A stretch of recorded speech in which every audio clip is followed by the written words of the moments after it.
시청자 여러분 반갑습니다. AI 아나운서 로아가 전하는 딜라이브 AI 위클리 경기입니다. 첫 번째 소식입니다. 파주시는 올해 대한민국 기본사회 선도도시 건설을 시정 목표로 삼았는데요. 김경일 파주시장은 어려운 경제 여건과 정치적 불확실성으로 경제가 악화되고 있다며 민생 회복에 역량을 집중하겠다고 밝혔습니다. 전병천 기자입니다. 2025년 파주시의 핵심 과제는 대한민국 기본사회 선도도시 건설입니다.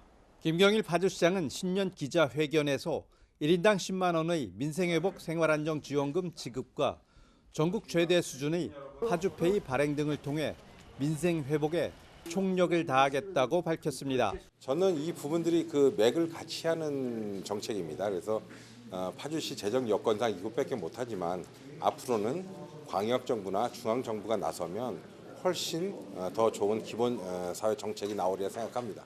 이를 위해 지역화폐의 인센티브 사용처를 대폭 확대합니다. 100만 자족도시 도약을 위한 정책들도 속도를 낼 전망입니다. GTX 개통에 따른 역세권 개발을 비롯해 지하철 3호선과 통일노선 등 미래철도망을 구축한다는 계획입니다.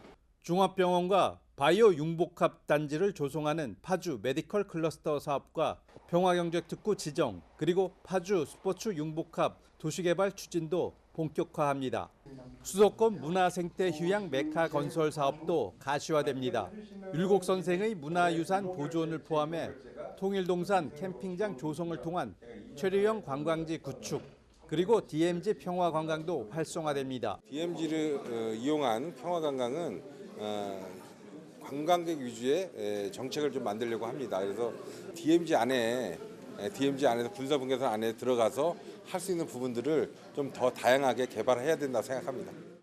이외에도 민선 8기 파주시의 핵심 사업인 성매매 직결지 폐쇄와 교육발전특구 시범사업 추진, 파주문화재단의 본격 운영도 미래발전을 위한 중요 과제로 제시됐습니다. 딜라이브 뉴스 전병천입니다. 고양시의 2025년 키워드는 일자리 도시입니다. 을사년을 기점으로 도시 이미지를 바꾸겠다는 고양시 시정 방향을 전진아 기자가 보도합니다. 신년 기자회견에서 오는 2030년까지 일자리 30만 개를 만들겠다고 발표한 이동환 고양시장. 올해 최종 지정을 목표로 하는 고양 경제자유구역과 부지 분양을 앞둔 일산 테크노밸리, 대공 역세권 개발 등 주요 사업을 통해 고양시를 일자리 도시로 리브랜딩한다는 포부입니다. 벤처기업 육성 촉진지구도 확대 지정해 벤처기업을 1,000개까지 늘릴 계획입니다. 2030년까지 10여 개의 대형 일자리 사업을 통해서 30만 개의 신규 일자리를 창출할 계획입니다. 고양시의 도시 구조를 혁신하는 데 주력할 예정인데 기회발전 특구와 같은 여러 특구 지정을 통해 규제를 혁파하고 최근 개통한 GTX A 노선 등 광역교통망 효과를 높이기 위해 킨텍스역, 대공역과 고양시 전역을 연결할 순환교통체계도 제시했습니다. 인공지능 스마트 교통망 구축과 고양시 버스노선 체계 개편도 추진합니다. 다양한 대중교통수단을 연계한 환승체계를 구축하고 또 버스 노선 개편, 자율주행버스 운영으로 시민들이 더욱 편리하게 새로운 교통망을 이용할 수 있도록 하겠습니다. 대형 국제 행사, 전시 등 고양시를 방문해 즐길 수 있는 도시 콘텐츠도 늘립니다. 올해 190여 개 지방정부가 참여하는 아태 총회를 개최하고 2036 서울올림픽 유치 지원 TF를 꾸려 고양시 스포츠 인프라를 활용한 관내 경기 개최 종목을 확대하겠다고 밝혔습니다. 딜라이브 뉴스 전진아입니다.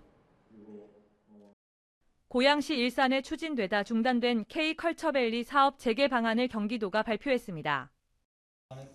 김성중 경기도 행정일부지사는 K컬처밸리 사업을 부지별로 민간개발과 공영개발을 병행해 재개하겠다고 밝혔습니다.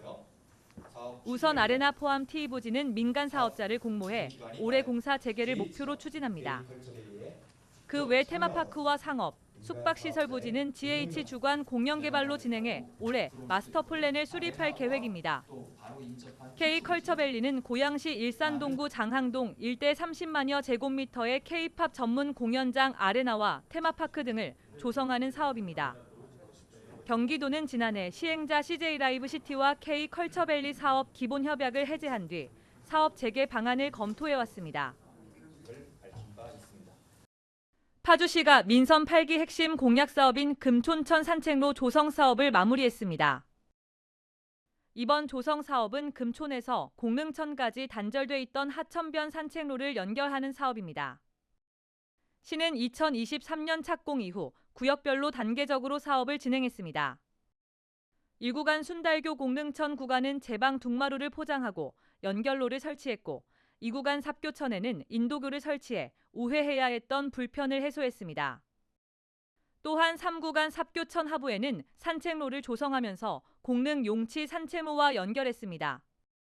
연천군이 인구 감소 지역으로 지정되면서 주택을 추가로 매입해도 1가구 1주택자로 간주되는 세제 혜택을 받게 됐습니다. 기획재정부는 연천군을 수도권 접경지역 중 인구 감소 지역으로 인정하며 해당 지역에서 취득한 공시가격 4억 원 이하 주택을 종합부동산세 계산 시 주택수에서 제외한다고 밝혔습니다. 이에 따라 연천군 내 주택은 양도소득세 비과세 혜택과 함께 최대 80%의 장기 보유 특별공제를 받을 수 있습니다. 또한 기존 1주택자가 2024년 1월 10일부터 2025년 12월 31일까지 연천군 내 전용 면적 85제곱미터 이하, 취득가액 4억 원 이하의 준공 후 미분양 주택을 매수해도 1가구 1주택 혜택이 적용됩니다. 이 시간 준비한 소식은 여기까지입니다. 딜라이브 AI 위클리 경기를 마칩니다. 시청해주신 여러분 고맙습니다.